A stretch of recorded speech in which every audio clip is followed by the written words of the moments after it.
Atos dos Apóstolos capítulo 4.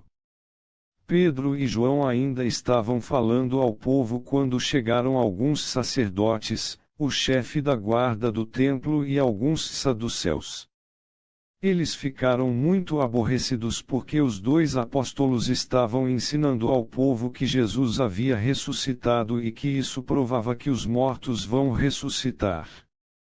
Então prenderam os dois e os puseram na cadeia para ficarem lá até o dia seguinte, pois já era muito tarde. Porém muitas pessoas que ouviram a mensagem creram, e os homens que creram foram mais ou menos 5.000. No dia seguinte reunirão-se em Jerusalém as autoridades dos judeus, os líderes do povo e os mestres da lei. Nessa reunião estavam também Anás, que era o grande sacerdote, Caifás, João, Alexandre e os outros que eram da família do grande sacerdote. As autoridades puseram os apóstolos em frente deles e perguntaram: com que poder ou em nome de quem vocês fizeram isso? Então Pedro, cheio do Espírito Santo, respondeu: autoridades e líderes do povo. Os senhores estão nos perguntando hoje sobre o bem que foi feito a este homem e como ele foi curado. Pois então os senhores e todo o povo de Israel fiquem sabendo que este homem está aqui completamente curado pelo poder do nome de Jesus Cristo, de Nazaré, aquele que os senhores crucificaram e que Deus ressuscitou. Jesus é aquele de quem as Escrituras Sagradas dizem: a pedra que vocês, os construtores, rejeitaram veio a ser a mais importante de todas. A salvação só pode ser conseguida por meio dele. Pois não há no mundo inteiro nenhum outro que Deus tenha dado aos seres humanos, por meio do qual possamos ser salvos. Os membros do Conselho Superior ficaram admirados com a coragem de Pedro e de João, pois sabiam que eram homens simples e sem instrução. E reconheceram que eles tinham sido companheiros de Jesus. Mas não podiam dizer nada contra os dois, pois o homem que havia sido curado estava ali de pé, junto com eles. Em seguida mandaram que Pedro e João saíssem da sala do conselho e começaram a discutir o assunto. Eles diziam: o que vamos fazer com estes homens? Pois todos os moradores de Jerusalém sabem que eles fizeram um grande milagre, e nós não podemos negar isso. Mas, para não deixar que a notícia se espalhe ainda mais entre o povo, vamos ameaçá-los, a fim de que nunca mais falem com ninguém a respeito de Jesus. Então os chamaram e ordenaram duramente que não falassem nem ensinassem nada a respeito de Jesus.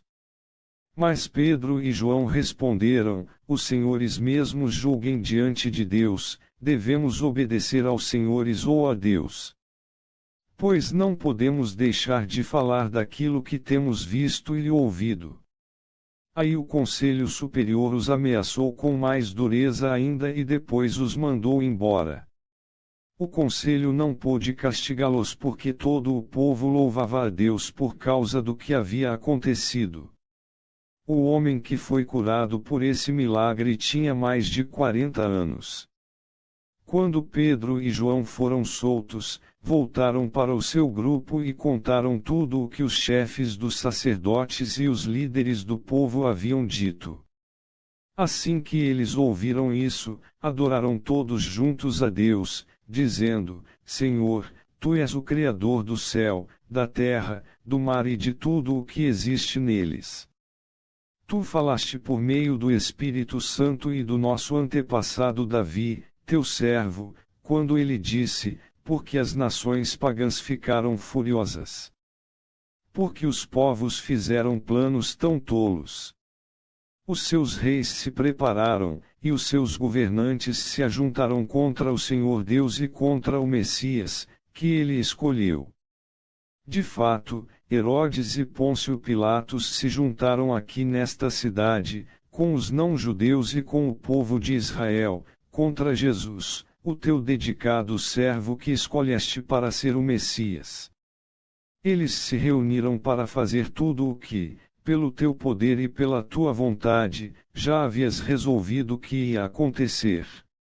Agora, Senhor, olha para a ameaça deles. Dá aos teus servos confiança para anunciarem corajosamente a tua palavra.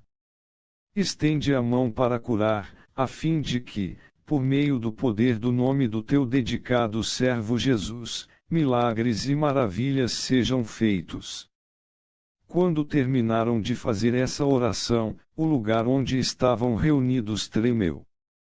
Então todos ficaram cheios do Espírito Santo e começaram a anunciar corajosamente a palavra de Deus. Todos os que creram pensavam e sentiam do mesmo modo. Ninguém dizia que as coisas que possuía eram somente suas, mas todos repartiam uns com os outros tudo o que tinham. Com grande poder os apóstolos davam testemunho da ressurreição do Senhor Jesus, e Deus derramava muitas bênçãos sobre todos. Não havia entre eles nenhum necessitado, pois todos os que tinham terras ou casas as vendiam, traziam o dinheiro e o entregavam aos apóstolos. E cada pessoa recebia uma parte, de acordo com a sua necessidade. Foi assim que José vendeu um terreno dele e entregou o dinheiro aos apóstolos. José era levita e havia nascido na ilha de Chipre. Os apóstolos o chamavam de Barnabé, que quer dizer aquele que dá ânimo.